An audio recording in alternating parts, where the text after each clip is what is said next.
សម្លម្ជូរទាកាប៉ាជាមួយស្លឹកម្កាក់បងប្អូននិយាយពីថាតំណងមែនតែសំខាន់ខ្លួនឯងនឹងញ៉ាំអត់កើតអាលីងបងប្អូនចាគឺបានតែភ្លុកទេហ្នឹងហើយក៏ជម្រាបសួរក៏ដូចជាសួស្តីពុកម៉ែបងប្អូនទាំងអស់គ្នាចាថ្ងៃអាទិត្យបងប្អូនចាគឺរវល់ការងារមែនតែម្ដងតាំងពីព្រឹកដល់យប់ដោយសារតែឲ្យគាត់ឡើងអត់កដងហ្នឹងអញ្ចឹងហើយក៏ជួយធ្វើម្ហូបធ្វើអីរៀបចំទុកឲ្យគាត់ឲ្យហើយអញ្ចឹងណាបងប្អូនចាសម្រាប់ភ្ញៀវគាត់មកអញ្ចឹងដោយសារតែមានអ្នកមកជួយច្រើនអញ្ចឹងហើយយើងត្រូវត្រៀមម្ហូបត្រៀមអីទុកឲ្យគាត់ញ៉ាំពេលដែលគាត់ចប់ការងារអញ្ចឹងណាបងប្អូនមិនថារកគេមកទេបងប្អូនហើយយ៉ាងណាក៏ត្រូវមានបាយមានយ៉ាមានអីឲ្យគេញ៉ាំអញ្ចឹងណាបងប្អូនហើយសម្រាប់ផ្នែកខាងប្រុសនេះវិញគឺគាត់ជួយរៀបចំឆាករៀបចំអកកដងភ្លើងអីចឹងដំឡើងហើយអញ្ចឹងណាបងប្អូនងាកមកមើលនាងខ្ញុំនេះវិញក៏ប៉ុន្តែកូវិតនៅឆ្នាំងជាអៀតជាងសាច់យូរសាច់វាច្រើនពេកបងប្អូនចាស្លដាក់ទឹកតិចទេយើងនិយាយរួមទៅស្លមកល្មមអញ្ចឹងណាកុំឲ្យដាក់ទឹកច្រើនពេកកាលណាយើងស្លដាក់ទឹកច្រើនពេកគឺវាអត់ឆ្ងាញ់ទេវាភ្លាវវិញបងប្អូនចាហើយសម្រាប់អ្នកម្ដាយនាងខ្ញុំគាត់ជួយគេច្រាំម្ហូបជួយអីអញ្ចឹងទៅ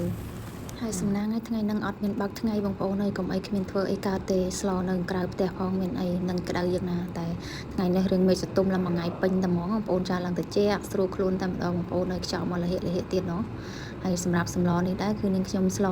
បែបងាយតែម្ដងបងប្អូនហើយឆាន់ឆាយយកដោយសារតែហត់ខ្លាំងពេកបងប្អូនអញ្ចឹងហើយនាងខ្ញុំគ្រឿងអីគឺដំដាក់តែម្ដងវាអស់ដៃអស់ជើងពេកព្រោះតាំងពីព្រឹករហូតដល់ល្ងាចម៉ោង5 6បានរួចរាល់បងប្អូនមិនងាយទេណាមើលសម្លនេះវិញគឺឆ្អិនល្មមបងប្អូនហើយឡើងតំណងមែនតើហ្មងណាហើយសម្រាប់សាច់ទាកាប៉ាវិញឡើងជាតិសាហាវហ្មងបងប្អូនហើយបន្ទាប់ពីស្លឆ្អិនរួចរាល់ហើយមកនាងខ្ញុំមកសប្រៃម៉ែបន្តិចឲ្យគាត់មានកម្លាំងបន្តិចណាបងប្អូនចរិសាតែគាត់ហត់ពេកបងប្អូនហើយមកព្រឹកហើយគឺគាត់ហត់យកតែមែនតើអញ្ចឹងហើយបានទូរស័ព្ទថ្មីនិយាយពីថាញ៉ាំបិទមាត់ឡើងចិត្តហ្មងគេផលប៉ុន្តែទូរស័ព្ទនេះមិនមែននាងខ្ញុំជាអ្នកទិញឲ្យគាត់ទេបងប្អូនចាគឺបងប្អូននាងខ្ញុំជាអ្នកទិញឲ្យគាត់អញ្ចឹងណាតែចង់សប្រៃគាត់ដោយសារឃើញគាត់ហត់ពេក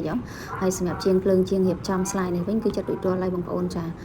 រាល់ឆ្នាំគឺសែនម៉ោង4បងប្អូនប៉ុន្តែសម្រាប់ឆ្នាំនេះវិញគឺយឺតយ៉ាវក្នុងការរងចាំស្លាយអញ្ចឹងហើយយើងគ្រាន់បានសែនបន្តិចបងប្អូនហើយតម្រាំតែបានសែនម៉ោងចូល6 7បាត់ហើយវីដេអូរៀងខ្ញុំក៏បានឈានមកដល់ទីបញ្ចប់ដែរបងប្អូនចាអរគុណច្រើនសម្រាប់ការតាមដានទស្សនាពេញចិត្តជួយ like comment និង share មួយផងបងប្អូនចាអរគុណច្រើនជម្រាបលាបាយ